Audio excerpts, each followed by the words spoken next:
Hey guys, welcome back to my channel. Episode की starting में हम बेकजू को देखते हैं जो कि योमजी को एक स्टोरी सुना रही होती है कि बहुत टाइम पहले जब कमजोर औरतों की कोई मदद नहीं करता था तो तब वो बेंजुल की आत्मा से प्रेयर करती थी और मदद मांगती थी। उन्हें लगता था कि अगर वो अपनी कोई साफ चीज बेंजुल को देंगी और उससे प्रेयर करेंगी तो बेंजुल उनकी प्रॉब्लम सुनेगा और उसे सॉल्व करेगा। पर अपनी विश पूरी कराने के लिए बदले में सबको कोई ना कोई प्राइस पे करना ही पड़ता था। योमजी पूछती है कैसे, तो बेकजू कहती है कि जिसकी जितनी हैसियत होती थी उसे वो प्राइस पे करना पड़ता था, चाहे वो पुअर हो या रिच। पर अगर रिच पर्सन कम प्राइस पे करता था तो बेंजुल को बुरा लग जाता था। योमजी पूछती है क्या बेंजुल आज भी एग्जिस्ट करता है, तो वो कहती है तुम बताओ तुम्हें क्या लगता है।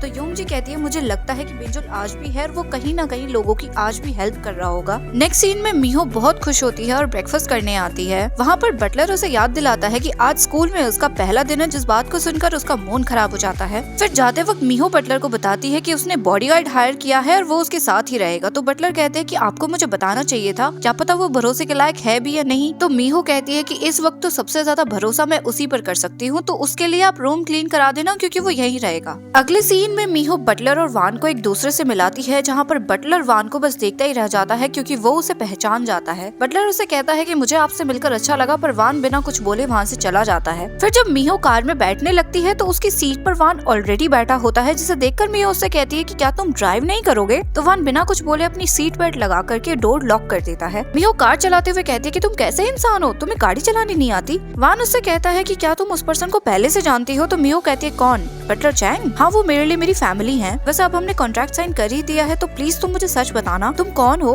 क्या तुम्हारे पास कोई सुपर पावर्स हैं, क्या तुम उड़ भी सकते हो सुपरमैन की तरह, क्या तुम्हारे कोई दोस्त हैं, फैमिली है। जिसके सवाल सुनकर के वान बहुत ही ज्यादा इरिटेट हो जाता है और कुछ भी नहीं कहता। मिहो स्कूल पहुंच जाती है जहाँ का प्रिंसिपल उसे खुद रिसीव करने आता है, जहाँ पर वान को देख करके मिहो उसे बताती है कि ये मेरा बॉडीगार्ड है और ये मेरे साथ ही रहेगा। मिहो वान को एक रूम में लेकर जाती है और उससे कहती है कि तुम यहीं रहना और कहीं भी मत जाना। कोई स्टूडेंट आए तो उसको बाद में आने के लिए बोल देना, और अगर किसी टीचर से मिलो तो उसके सामने ऐसे एक्ट करना जैसे तुम्हें कुछ भी नहीं पता, और अगर तुम्हें लगे कि मुझे तुम्हारी जरूरत है तो तुम भागकर मेरे पास आ जाना, ओके। जिस पर वान गुस्से में कहता है कि अब से मुझे ऑर्डर मत देना और बिना मेरी परमिशन के कहीं मत जाना, समझ गई। तो मिहो कहती है कि ये परमिशन वगैरह ना अपनी गर्लफ्रेंड के साथ करना।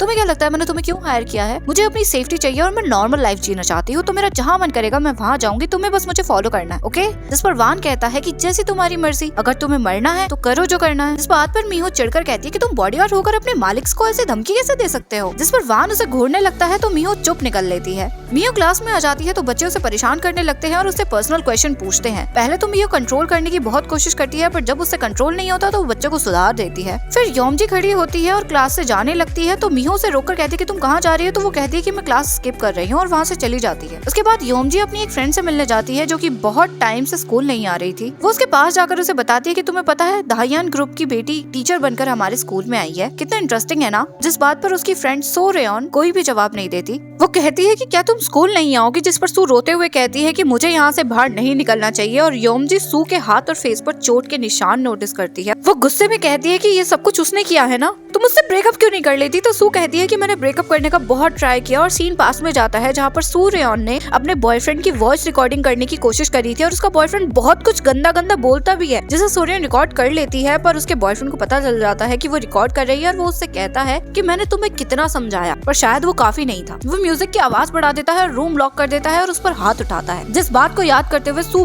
बहुत ही बुरी तरीके से डर जाती है। तभी उसका बॉयफ्रेंड उसकी प्राइवेट पिक्स उसे भेजता है, जिन्हें देखकर वो और भी ज्यादा डर जाती है और योमजी से कहती है कि मैं क्या करूँ। तो योमजी कहती है कि तुम किसी से तो बात करो, तुम्हारे पेरेंट्स, पुलिस, किसी को तो बता सकती हो, मैं तुम्हारे साथ चलूंगी। जिस पर सू कहती है कि मैं कहीं नहीं जाऊंगी, वो मुझे मार देगा, तुम उसे जानती हो ना, या तो वो मुझे मार देगा या फिर मैं खुद मर जाऊंगी अगर ये पिक्चर्स वायरल हो गए तो। तभी उसका बॉयफ्रेंड उसे कॉल करता है तो वो उससे बहुत ज्यादा अच्छे से बात करने लग जाती है। वो कहता है कि तुम्हारे साथ कोई है। तो सू अपने कमरे का पर्दा हटाकर देखती है तो उसका बॉयफ्रेंड बाहर ही खड़ा होता है। वो उसे मना कर देती है कि नहीं, उसके साथ कोई नहीं है, और उसके बाद वो योमजी को जाने के लिए बोलती है, पर योमजी मना कर देती है। तो वो उसे कमरे से बाहर निकालकर रोने लग जाती है। नेक्स्ट डे योमजी मिन से बात करने आती है और वो उससे कहती है कि ली सू रेयन, वो स्टूडेंट जो बहुत टाइम से एब्सेंट है, उसका बॉयफ्रेंड उसे स्टॉक करता है और बहुत ही बुरी तरह मारता है। जिस पर मिहो कहती है कि तुम पुलिस के पास जाओ, तुम मेरे पास क्यों आई हो। तो योमजी कहती है कि हमारे पास प्रूफ नहीं है, इसलिए हम पुलिस के पास नहीं जा सकते। आप तो दाहियान ग्रुप की इकलौती बेटी है ना, आपके पास तो पावर है, प्लीज आप इस चीज को हैंडल कर लो। जिस पर मीहो उससे कहती है कि मैं इसमें कुछ नहीं कर सकती, तुम पुलिस के पास जाओ और उनको सब बता दो। तो योमजी वहाँ से चली जाती है, जिस पर मीहो को थोड़ा सा बुरा लगता है। नेक्स्ट सीन में बटलर चैंग बेकजू के पास उनसे मिलने जाते हैं, जहाँ पर बेकजू पहले तो उसे पहचान नहीं पाती। तो वो उससे कहते हैं कि क्या मैं आपको याद हूँ, मैं मीहो यानी वॉन जियोंग के लिए काम करता हूँ। बेकजू उसे पहचान लेती है और कहती है कि तुम वही यंग प्रीस्ट हो ना। और सीन थोड़ा पास में जाता है, जहाँ पर हम यंग चैंग को देखते हैं, जिनके साथ के फादर डीमन बन गए थे। चैंग फादर से कहते हैं कि फादर चोई होश में आइए। तो वो डीमन चैंग की तरफ भी बढ़ता है उस पर हमला करने के लिए, पर इतने ही वान वहाँ आ जाता है और उसे मार देता है। वान चैंग से कहता है कि लस्ट डीमंस को तुम ह्यूमंस हैंडल नहीं कर सकते, अगर जीना चाहते हो तो जितना दूर हो सके यहाँ से भाग जाओ। सीन प्रेजेंट में आता है, जहाँ पर बेकजू उससे कहती है कि मुझे तो लगा था कि तुम मर गए हो क्योंकि तुम वापस नहीं आए थे। जिस पर वो कहते हैं कि मुझे वान ने बचाया। वो कहती है पर तुम इतना डरे हुए क्यों हो। तो वो कहते हैं कि वान उन लेडी के साथ है, कहीं अगर उसने उन्हें दोबारा हर्ट कर दिया तो बेकजू कहती है कि इकलौता वही है जो लस्ट डीमन से लड़ सकता है और मीहो को प्रोटेक्ट कर सकता है। अगर वान नहीं होता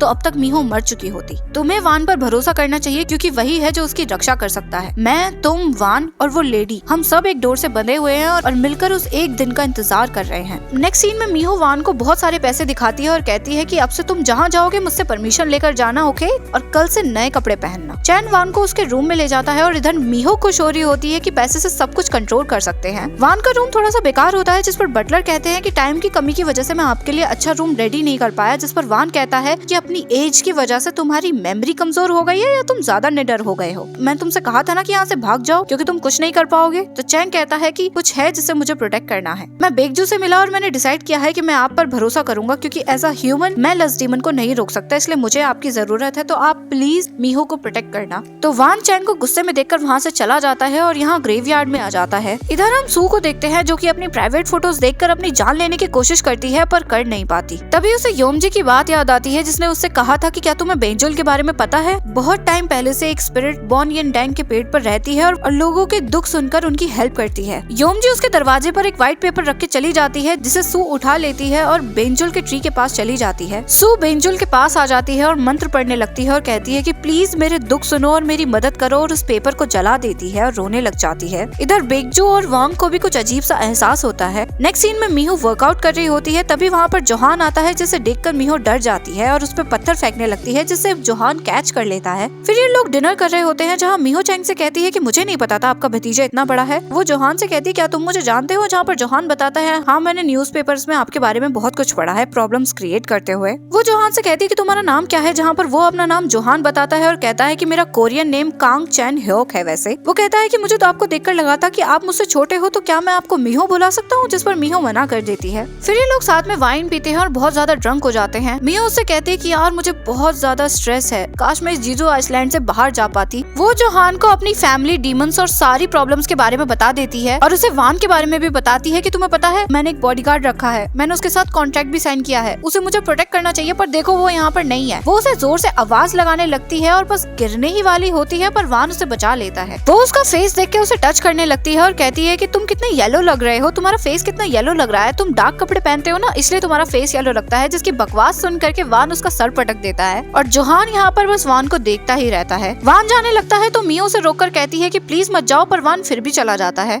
बटलर मीहो को सुला देते हैं तो जोहान उससे कहता है कि आप बिल्कुल इनके फादर की तरह हो। वैसे वो ब्लैक सूट वाला आदमी कौन है, तो चैंग कहता है कि वो वान है, जिसे सुनकर जोहान समझ जाता है और उसका सारा नशा उतर जाता है। वो वान के पास जाता है और उसे देखकर कहता है कि मैंने कभी नहीं सोचा था कि मैं तुमसे ऐसे मिलूंगा और इतनी जल्दी मिलूंगा। जिसकी बातों का वान कोई भी जवाब नहीं देता। जोहान उससे कहता है कि वैसे तुम कितने साल के हो, मैं तुम्हें क्या बुलाऊं, बड़ा भाई, अंकल या दादाजी। पर ये सब इम्पोर्टेंट नहीं है, इम्पोर्टेंट ये है कि मैं जानता हूँ कि तुम आधे डीमन हो और ये डार्क कपड़े, काले बाल। वैसे तुम्हारा नाइफ कहाँ है, जैकेट में है या पॉकेट में है। वो देखने लगता है तो वान उससे कहता है कि वो तुम्हारी गर्दन में भी फंस सकता है। जिस पर जोहान कहता है कि ओ गॉड, तुम इतनी खतरनाक बात इतनी क्यूट तरीके से कैसे कह सकते हो। वैसे तुमसे स्मेल आ रही है खून की, तुम कितना भी ट्राई कर लो तुम ह्यूमन नहीं बन सकते और इस बात को नहीं छुपा सकते कि तुम एक लस्ट डीमन हो। वान उससे कहता है कि तुम ह्यूमंस हमेशा सब कुछ जानने की कोशिश करते हो क्योंकि जो तुम नहीं जान पाते उससे डरते हो, तो ज्यादा ट्राई मत करो। और वान वहाँ से चला जाता है। जिसके जाने पर जोहान बटलर की बात याद करता है जिन्होंने कहा था कि जब तुम उससे मिलोगे तुम्हारी एक्साइटमेंट डर में बदल जाएगी। नेक्स्ट सीन में मीहो जोहान को प्रीस्ट के कपड़ों में प्रेयर करते हुए देख लेती है और बहुत ज्यादा शॉक हो जाती है। जोहान उससे हाय बोलता है तो वो उसके पास आकर कहती है कि क्या तुम सच में प्रीस्ट हो, और फिर ये दोनों ऐसी थोड़ी बहुत बातें करते हैं। मियो बाहर आती है जहाँ पर उसे वान नहीं मिलता तो वो फिर से कहती है कि अब ये फिर कहाँ चला गया। मियो कार में बैठने लगती है जहाँ पर वो पीछे वान को देख करके बहुत बुरी तरह डर जाती है। जोहान भी कार में आ जाता है और उससे कहता है कि मैं बहुत ज्यादा बोर हो रहा हूँ तो मैंने सोचा कि मैं भी आपके साथ चलूंगा। मियो इन दोनों की तरफ देखकर कहती है कि मुझे कब तक ड्राइव करना पड़ेगा, जिस पर ये दोनों कुछ भी रिस्पॉन्स नहीं देते और वान अपनी सीट बेल्ट लगाने लगता है, जिस पर मियो उससे कहती है कि तुम कहीं के CEO क्या, जिस पर वान कहता है कि चुपचाप गाड़ी चलाओ। वान को अपने चाकू में कुछ फील होता है तो वो गाड़ी रोकने के लिए बोलता है और बिना कुछ बोले वहाँ से चला जाता है, जिस पर मियो बहुत ज्यादा इरिटेट हो जाती है और कहती है कि मैं मालिक हूँ और ये ऐसे बिहेव करता है कि ये मालिक है, जिस पर जोहान कहता है कि हाँ वैसे मुझे भी लगता है कि ये बहुत ज्यादा बदतमीज है, पर तुम चिंता मत करो मैं तुम्हें प्रोटेक्ट करूंगा। जिस पर मियो कहती है कि कैसे प्रोटेक्ट करोगे, अपनी प्रेयर्स से? तो वो कहता है कि और कैसे करूं, भरोसे से या होप से, जिससे मियो और ज्यादा इरिटेट हो जाती है। तो जोहान खुद से कहता है क्या वो प्यार एक्सपेक्ट कर रही थी। नेक्स्ट सीन में स्कूल में मियो को उसकी फ्रेंड दिखती है तो वो उसे कार में आने के लिए बोलती है, जहाँ पर उसकी फ्रेंड जोहान को देखकर शॉक हो जाती है और उसे कहती है कि तुम कितने ज्यादा हैंडसम हो, जिस पर मियो कहती है कि तुम्हारे बॉयफ्रेंड को पता है कि तुम इस तरीके से फ्लर्ट करती हो, और वो उसका हाथ बाहर निकाल करके गाड़ी आगे बढ़ा देती है। वो जैसे ही गाड़ी आगे बढ़ाती है योमजी उसकी गाड़ी के आगे आ जाती है। ये दोनों डरकर बाहर आते हैं, जहाँ पर योमजी रोते हुए कहती है कि प्लीज मुझे बचा लो। वो इन्हें सू की हालत के बारे में बताती है जो कि बहुत बुरी हो गई होती है। वो कहती है कि उसने बेंजुल से विश मांगी, इस वजह से उसकी ऐसी हालत हो गई। मियो उससे पूछती है कि बेंजुल क्या, तो वो बताती है कि वो एक आत्मा है जो लोगों की प्रॉब्लम सुनता है और उनकी हेल्प करता है। मियो कहती है कि मुझे बेंजुल के बारे में तो नहीं पता, पर सू की तबीयत ठीक नहीं है तो मैं क्लास के बाद उसको कॉल करूंगी, जिस पर योमजी कहती है कि तब तक बहुत देर हो जाएगी तो हमें अभी चलना चाहिए, जिस पर जोहान कहता है कि हाँ हमें देर नहीं करनी चाहिए। फिर ये तीनों सूर्यन के घर के बाहर आ जाते हैं, जहाँ पर मियो योमजी से कहती है कि तुम चली जाओ हम सब संभाल लेंगे। फिर ये दोनों दरवाजा खटखटाते हैं जिसे सूर्यन की मम्मी खोलती है। इधर वान एक गहरे गड्ढे के पास खड़ा होता है जिसमें से कीड़े निकल रहे होते हैं और वान को अपने चाकू से एक बहुत ही अजीब सा एहसास होता है और वान का चाकू वाइब्रेट होने लगता है जैसे उसके आसपास कोई स्पिरिट हो। इधर मिहो उसकी मम्मी से कहते हैं कि मैं उसकी टीचर हूँ। सू कहाँ है, जहाँ पर उसकी मम्मी बताती है कि पता नहीं उसे क्या हो गया है, वो हर वक्त अपने कमरे में बंद रहती है और बाहर ही नहीं आती है, आप प्लीज उसे जाकर देखिए। ये दोनों वहाँ जाने लगते हैं जहाँ मिहो को बहुत डर लग रहा होता है तो जोहान उसे और ज्यादा डरा देता है। वो कहती है कि तुम इतनी शांत कैसे हो, तो वो कहता है कि मेरे पास वेपन्स भी तो हैं। फिर सू के रूम का दरवाजा अपने आप खुल जाता है, जहाँ वो पहले तो शांति से लेटी होती है और फिर बहुत ही क्रीपी वे में हंसने लग जाती है, जिससे जोहान तुरंत समझ जाता है और अपना प्रोसीजर स्टार्ट कर देता है क्योंकि सू पोजेस हो गई होती है। ये दोनों सू के हाथ बांध देते हैं, जहाँ पर जोहान उसके ऊपर क्रॉस रख देता है और अपनी प्रेयर्स पढ़ना स्टार्ट कर देता है, जिससे सू तड़पने लगती है और उठकर कहती है कि मैंने तुम्हें ढूंढ लिया। इधर वान का चाकू से इशारा करता है और इधर सू का रूम एक जंगल में बदल जाता है और इधर वान को कोई पीछे से आवाज लगाता है और इसी मोमेंट पे हमारा ये एपिसोड यहीं खत्म हो जाता है। मिलते हैं नेक्स्ट एपिसोड में गाइस। अगर आपको वीडियो पसंद आई हो तो प्लीज लाइक करना मत भूलिएगा, क्योंकि आप वीडियो को लाइक नहीं करते हो, और अपने दोस्तों के साथ शेयर करना तो बिल्कुल भी मत भूलिएगा। मिलते हैं नेक्स्ट एपिसोड में गाइस, तब तक के लिए बाय गाइस।